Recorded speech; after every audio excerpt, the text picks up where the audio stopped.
something to throw at you. Call this resource meeting together at 4:40.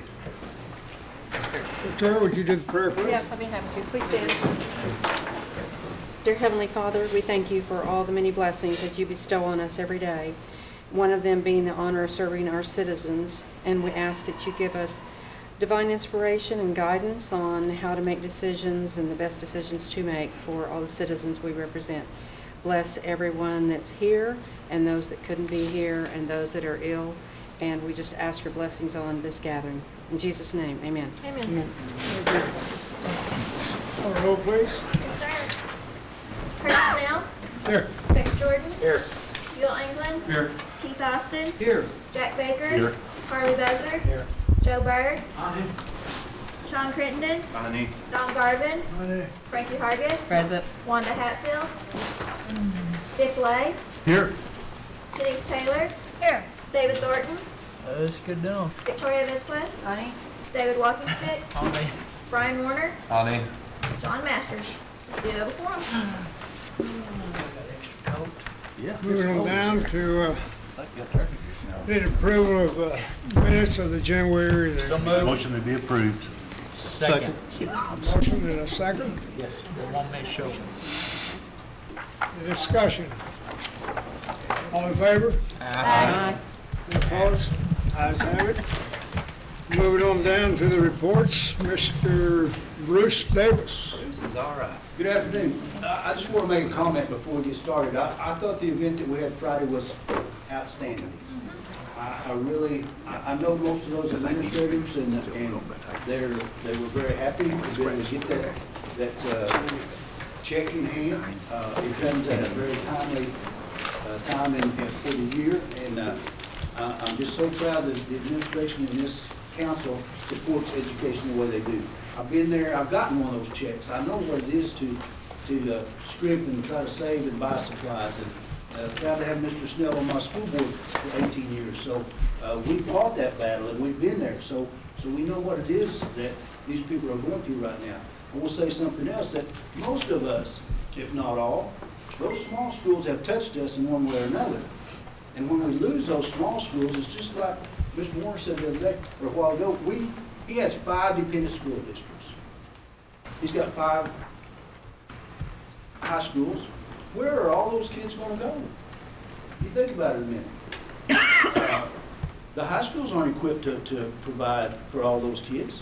So they're saying it's going to save them money. It's going to save them money. Well, you're going to have to build on to those schools, those existing schools, to take all those other kids, you know. So that's just a thought. But again, I want to thank you for supporting education like you do. Okay? You have my report, and I want to say that you can travel any direction from this complex and see construction going on now. I mean, it's good to be a Cherokee Nation. It's good to be an employee. It's good to be on the council, and I just want to brag on everybody for that. You know, I've got pictures in my report. You see the things that we're doing. It's exciting to be here. Thank you for that. I'll answer any questions you might have, and I know we're running short on time. Any questions, Bruce? Yes, Harley? Bruce, I was just looking at your pictures and stuff on the cisterns at Cherokee. Yes. And the unplugged well. You said cleaning the cisterns out. Well, they had them full of trash, Harley. They had dumped feed sacks, that old hay twine, baling wire. GD can tell you better than I can, because I went up there to look at it. But him and his crew, they cleaned them all up, and it really looks good. Yeah. And wells, are we gonna have to plug the We wells? capped them. We capped them all. So it's not time consuming to plug the well? No, we've already taken care of everything. Yeah. Yes.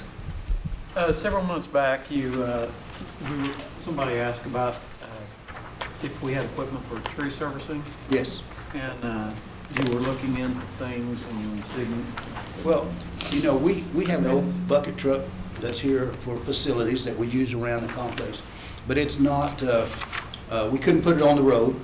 If you talk about tree service, just this body right here, that would be a full-time job. We've looked into that. We don't have a budget for that type of a service right now. We would be, you know, we'd entertain that motion if we get some money to buy a bucket truck and pay a couple employees, you know, we put people to work every day. So that's where we're at on that though. Have you done anything so that we would know how much money you would need? What kind of equipment you would need? The surplus building over at the warehouse, they sold a bucket truck from, I want to say, Housing Authority back about 2 or 3 months ago, and that bucket truck cost about $50,000. So, you know, I would say in that ballpark, if you wanted to find one that you could actually put on the road and go from job site to job site, would run you about $50,000. Then you're talking about, you know, do you want to supplement salaries, or you want to use our existing people, or how we want to do that? That would be something for discussion. And probably what we've got to think about also, we also probably need a chipper and stuff to go with that bucket truck. Chip up that brush or haul it or something. There's a lot of brush left over. And most of the guys up around the home, they have a chipper that will put the chips in the truck itself, and then they put a little trailer, dump trailer. That's like GRDA, right? So it's a necessity. So you're probably talking about a round number of about $100,000. Okay, ballpark. Okay. Got any more questions for Bruce? I have a comment. Well, Bruce, who takes care of that at this point? Well, for example, Mr. Snell had a tree over, it was in his district, but it was over one of our buildings, over the electrical lines. We tried the electric company, we tried outside sources. Finally, Mr. Snell used his money and hired a private contractor and came in and did that for us. So that's one of the, yeah, how much was it, Curtis? $5,000. Yeah, so that's the way we've been handling things. If it's on a smaller scale, GV and his guys will take the tractor with the bucket on it and, you know, hoist them up there and cut a limb or two off the house or whatever, but it's the safety issue that's liability, my goodness. So that's what you run into. And we had that one tree that grew to the man's house. Right. What a strong tree now. I mean, we have discussed it, and I really feel like we have a need, especially if we have our own houses, which, you know, we do. It's an expensive Yes. project, though, to try to cover all the various counties. Right. It'd be very expensive. Well, Councilman Lay's got at the clinic, you know, that fence row up there, you know, I'd love to get that cleaned up, but we don't have the equipment, manpower to do that. So we're either looking at contracting that out, or we're going up there and doing what we can with our equipment. So, you know, we have those needs. Okay, thank you, Mr. Chairman. Yes. Councilman Warner? Mr. Clinton. Yeah, I was talking to Brian a little bit about it. Just, GV said he was working on a barn. Yeah, now that's it. South Right? Creek Park. And I might want to go up there and look at it or something. Now, what's that? What is that? Can I let GV tell you all about it? Yeah. Okay, come on up, GV.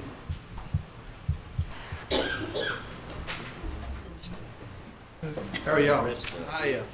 In reference to that barn, it's a barn, it's 40 by 200 foot, it's open inside.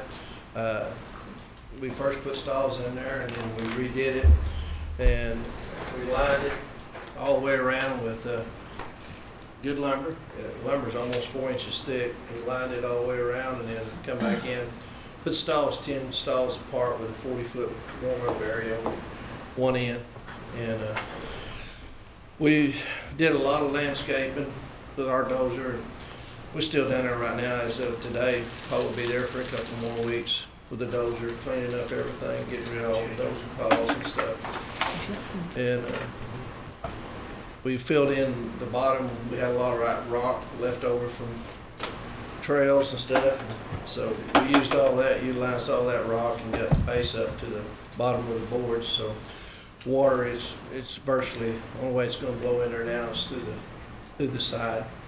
And but it's extremely extremely good barn now. I mean, it's a quality barn, and Now, does that house, uh, pardon my, it's for horses to be kept overnight, that trail ride. And since we've been working, we've dozed all the dozer paws off to the north side. We eliminated all them by burning them and just burning them, cleaning them up. So now we have a pretty good sized area back here behind the barn. It's probably 200 foot by 400 foot, and then we had a tree that was the canopy, the little awning we put up there at 30 by 30. We had a tree that should have been dozed out before it was built, but it wasn't. We pulled it down Friday and got it off. It's a big ash tree. We got it off, and so we're working every day down there right now with the dozer, and we're about to get that cleaned up, looking like a state park. I mean, it's really nice. It's improved the looks and everything immensely. And then as soon as we get that done, we'll start with a dozer trail for the horses on the north side of the lake, on the north side of the fence anyway, of the road, and we'll go all the way around to where that work was done on that pit. And so we probably still have another month. Those work down there left. Yeah. Our hopes is to water the building and eventually put water into it for stalls and stuff. now, is that funded, like the council, how's that funded? Okay, Like the upkeep? The barn was built with funding from the council. The initial dozer work was funded from the council. And then what we've been doing is I've just been picking up. After the last meeting, I went in and redid everything that was requested of me to do, and I've done all that work out of my budget. And like lining the building and putting braces on the side, and then the dozer work, we've been down there about every day with the dozer, just cleaning. And So the difference in, I mean, it's one pot of money, like for a load of dirt, or yeah, upkeep on that, or maybe some of this tree, it's just one pot. Yeah. And that's coming from that to the barn and everything, coming from that yeah, pot? the barn and the dozer work, they did. You know, I think we received $175,000 last year, and the year before we received $125,000 from the council. Thank you. Yes.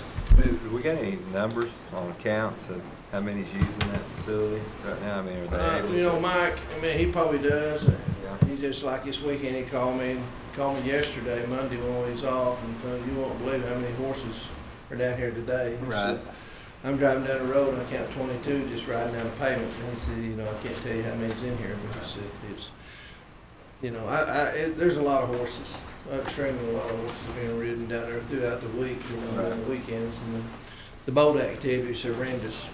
I mean, you got one, you know, ramp there, but I've seen them back plumb up to the hill. I mean, and I'm Right. talking, that's a quarter mile long on both sides of the road. So, you know, it wouldn't surprise me if there's not 75 to 100 boats in there sometimes on the weekends per day, even more. But it's quite used. Thank you. GB, could you give us an update on the buffalo?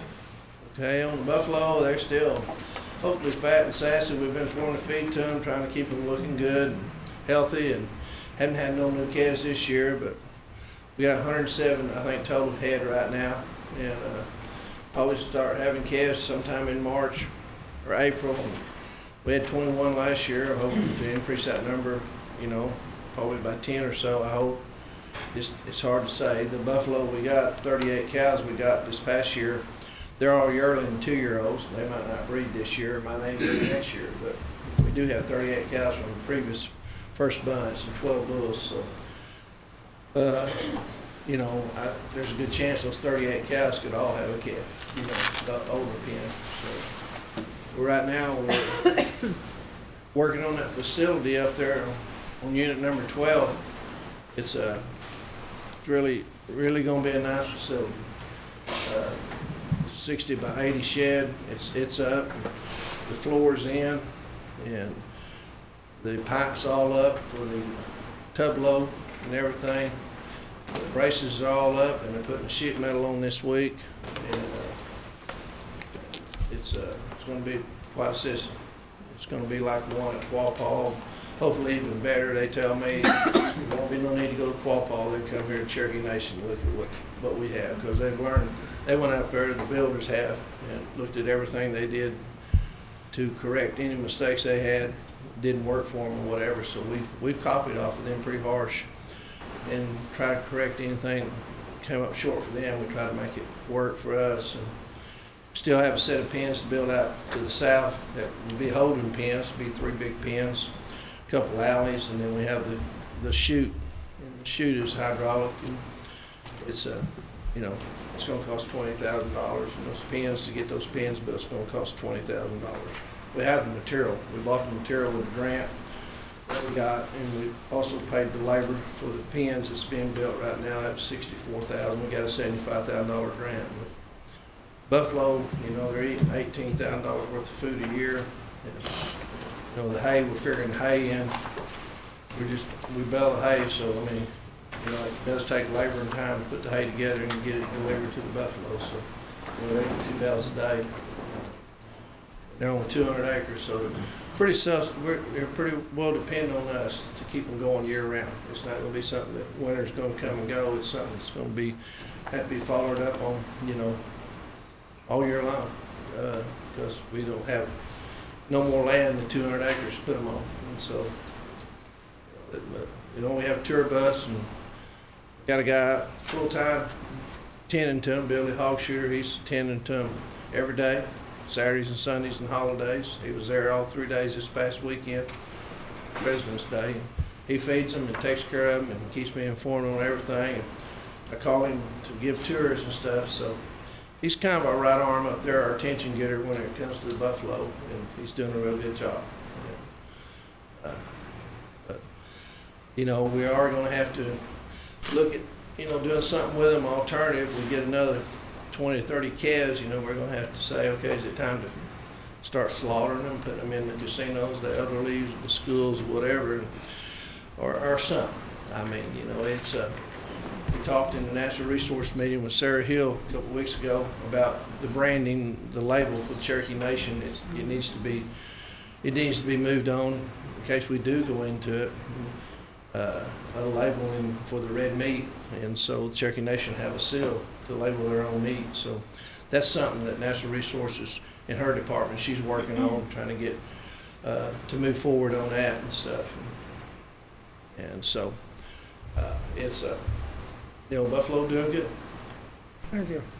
Councilman Lay. Yes, sir. And do we have a label for that yet, or they're working on that? Yeah, we have a brand, but the brand that I'm talking about is the brand to go on the package of red meat. And so they're working on it. They do have it. Pat Wynn's working on it with his seeds right now. He's trying to get it moved forward, and he's been working on that with his seed product, trying to get the seed label for the traditional seed that he works with all the time. We're hoping that the red meat, that will open the door for the red meat also with Cherokee Nation to come in and just kind of grandfather that in with the red meat. And so that's one thing that, we talked about in the National Resource meeting with Sarah. It's a lot of things, was brought up. They talked about, a lot of things for agriculture, a whole bunch of things for agriculture. It was all agriculture, based on agriculture. One thing I stressed to her is to get an agreement resolved, and I might be out of line, this might be what Ginger needs to talk about, forestry, the pines with the BIA, but I really encouraged, I said the one thing I wanted to see done was an agreement resolved between the BIA and Cherokee Nation so we can harvest these trees. We got 10,000 to 12,000 acres of pines up there, and it's unproductive land. And there's a great opportunity if we can turn that $10,000 or $12,000 into grazing land. It's just that much more money to be brought into Cherokee Nation. Not counting what the trees would harvest out, even if we had to share the wealth with the BIA. We need some kind of agreement with the BIA in order to harvest those trees, so they own the land. So, that's what I wanted out of that meeting more than anything, is to get an agreement and pass it. It's been there for 30 years, BIA won't act on it. So, but anyway, We met, when I come in, we met with the BI over there, you know, just kinda, they took her proposal, and never followed, we followed up on it, but they never followed up on it, so. I know how they are. I found you guys a good piece of property here the other day. It was in the wrong county. I know you, that, Osages? yeah. You sent me that, Dick. I thank you for that. I'll find you some more in Cherokee Nation if you want me to. Just let me know. For my wild horse program. Everybody keeps shaking their head, but I don't see anybody doing anything. Just thought I'd bring it up one more time. Thank you. Thank you. Councilman Thornton? Yes. I'd like to commend both of y'all for the job that you've done down at South Salt Creek Park. The barn down here looks great. Stables in it, and the leveling off of the ground, make it a little bigger down there, looks great. That dozer operator you have is A-class #1 dozer operator. And he's finishing the trail, I believe, now. But there's something I'd like to ask you for before he leaves. The area right behind the barn, if you could flatten it out, it's at a little slope right now. I think it would be great. Someday, we may be able to put an arena right there. So, thank you all. Appreciate it. We have one request, and that's, we've got to get water and bathrooms down there. We're working on a grant right now, starting today, to get that, the bathrooms,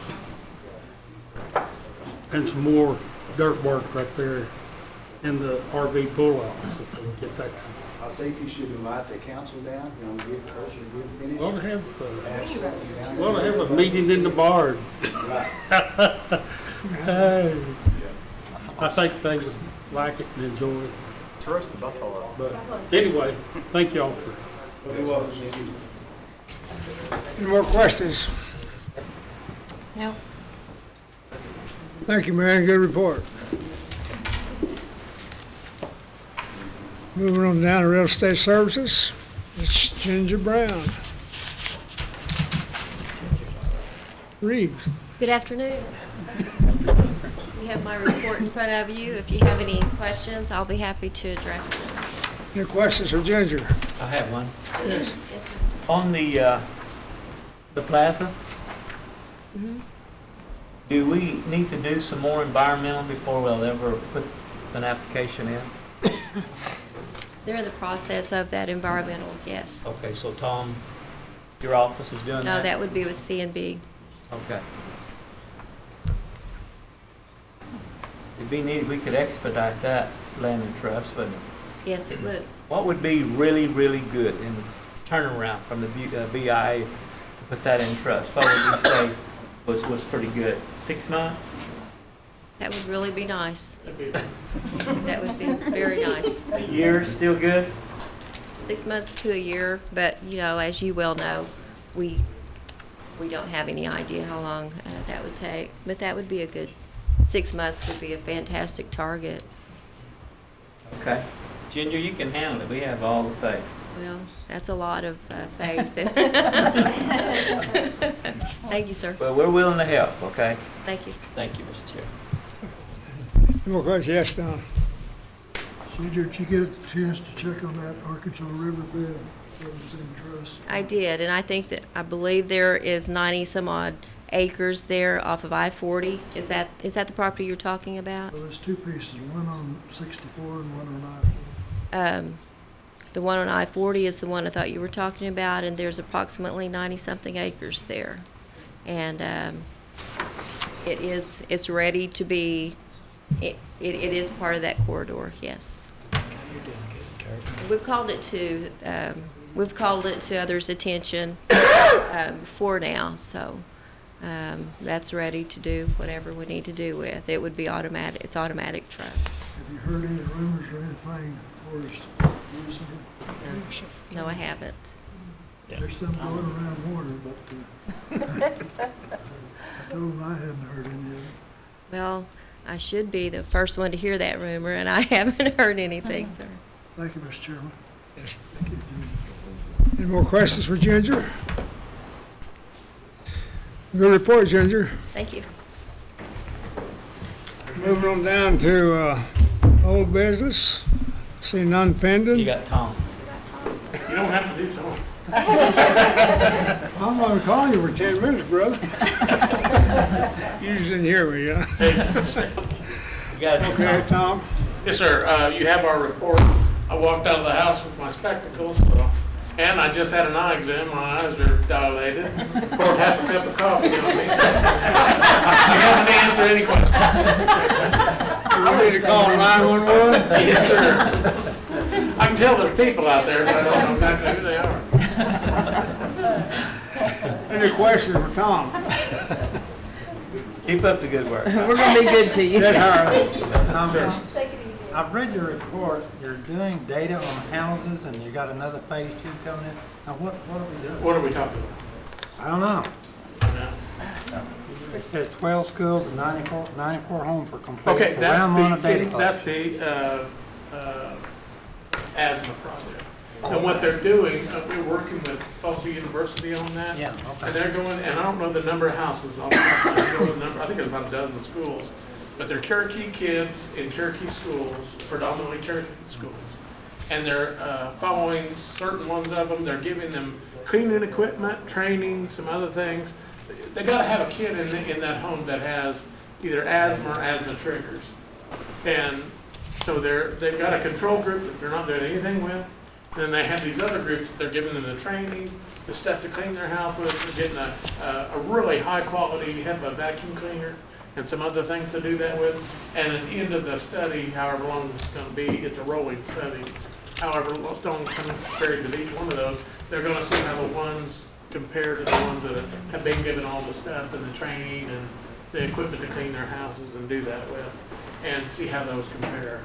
And then we'll have the results of that study. That's a good deal. All right, It's a really good deal because it's Tulsa University, they're doing it with Navajo Nation, with us, and one other tribe, and I cannot think of it. It's part of the Northwest. Thank you, sir. Yes, sir. Any more questions for Tom? Thank you. Good one, Tom. Good report, Tom. Now I'm moving on down. Old business, I see none pending. New business, I see none pending. Anybody have any announcements? Next meeting. I hear none pending. I need a Motion to adjourn. motion to adjourn. Have one, all in favor? Aye. All opposed? We adjourn.